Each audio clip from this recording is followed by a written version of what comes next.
यह घटना मेरे साथ 1 साल पहले हुई थी। परीक्षाएं आने वाली थीं और मुझे अभी भी बहुत तैयारी करनी बाकी थी। स्कूल लाइब्रेरी 5 बजे बंद होती थी, पर परीक्षाओं के चलते स्कूल ने निर्णय लिया कि लाइब्रेरी को आधी रात तक खुला रखा जाए, ताकि अगर बच्चे चाहें तो वे रुक कर पढ़ाई कर सकें और परीक्षाओं की तैयारी कर सकें।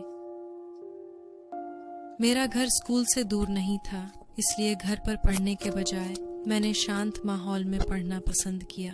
शांत पुस्तकालय और ज्यादातर वहीं परीक्षाओं की तैयारी की।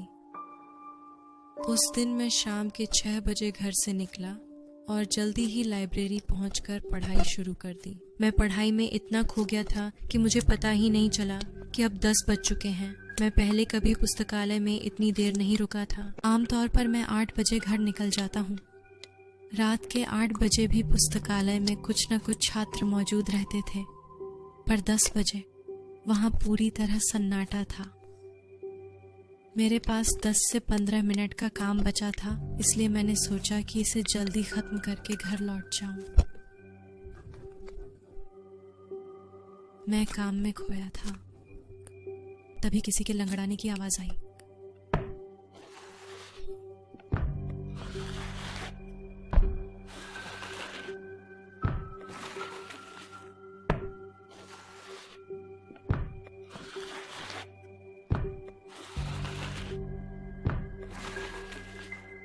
मैंने जल्दी से अपनी किताबें उठाई और लाइब्रेरी से बाहर भाग गया। हमारे स्कूल की लाइब्रेरी के बाहर एक बहुत लंबा गलियारा है। गलियारे के अंत में दाईं ओर मुड़ने पर लाइब्रेरी है। दाहिनी ओर स्कूल का निकास द्वार है।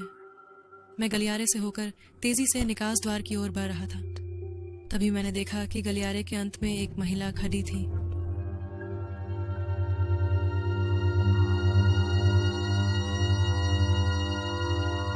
मैं नहीं जानता था वह कौन थी। जैसे ही मैं पास गया, मुझे लगा कि मैं बहुत असहज हो गया। मैं इतना बेचैन हुआ कि मैंने पूछा, कौन है?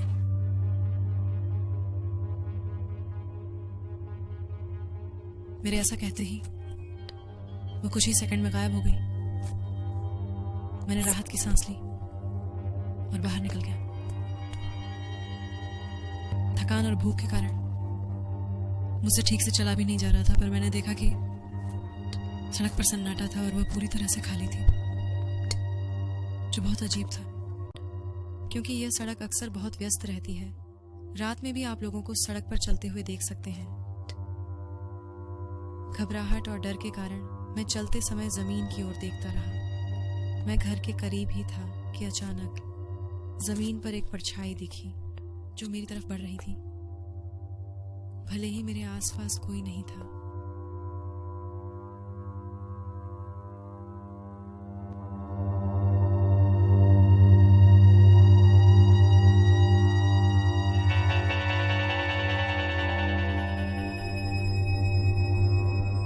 जब मैंने अपना सिर उठाया तो मैंने एक महिला को अपने आगे चलते देखा।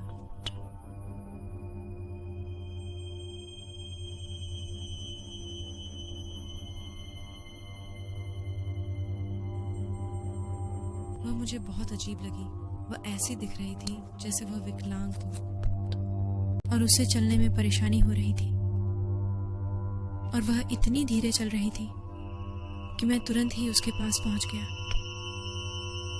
अब मैं उसके इतना करीब था कि उसे साफ देख सकता था।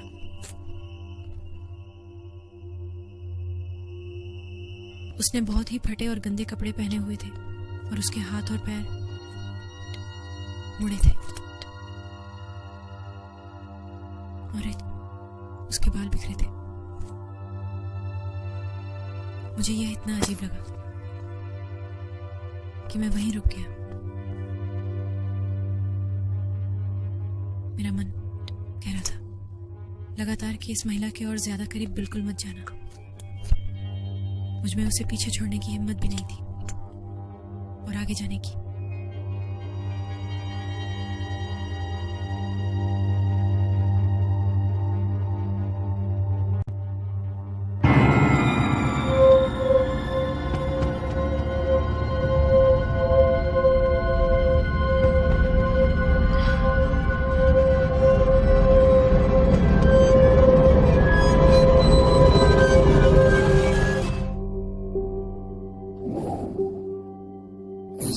मैं खुद जम गया। मैं बोल नहीं पाया, सदमे से दिमाग सुन्न हो गया। मैं उसके अजीब सवाल का जवाब नहीं दे पाया। भय के कारण मैंने दूर उस महिला की ओर इशारा किया। वहां। मैं चाहता था वह जाए। वह लंगड़ाते हुए वहां गई जहां मैंने इशारा किया। उससे और वह बहुत दूर चली गई। वह ओझल हो गई।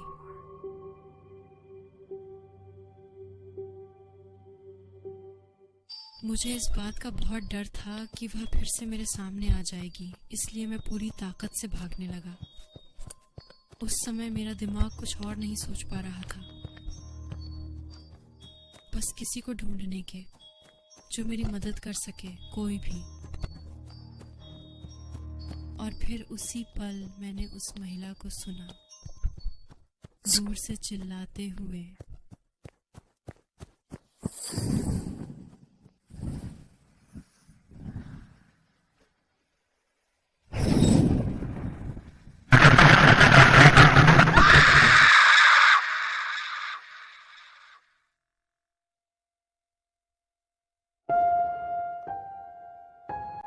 बाद में मुझे कुछ याद नहीं है।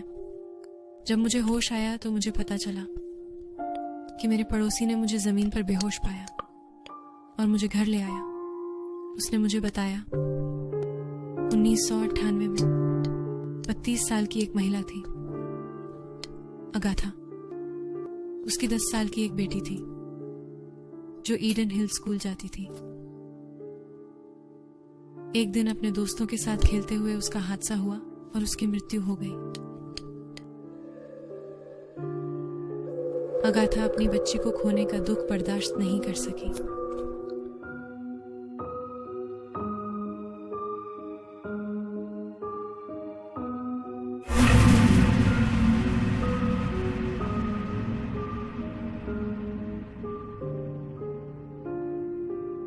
उसके बाद अगाथा का भूत उसे सताता था। ईडन हिल्स स्कूल और आसपास के इलाकों में अपने खोए हुए बच्चे की तलाश में घूमती हुई देखी गई है। वह बेटी से मिलने की उम्मीद में भटक रही है। एक बार फिर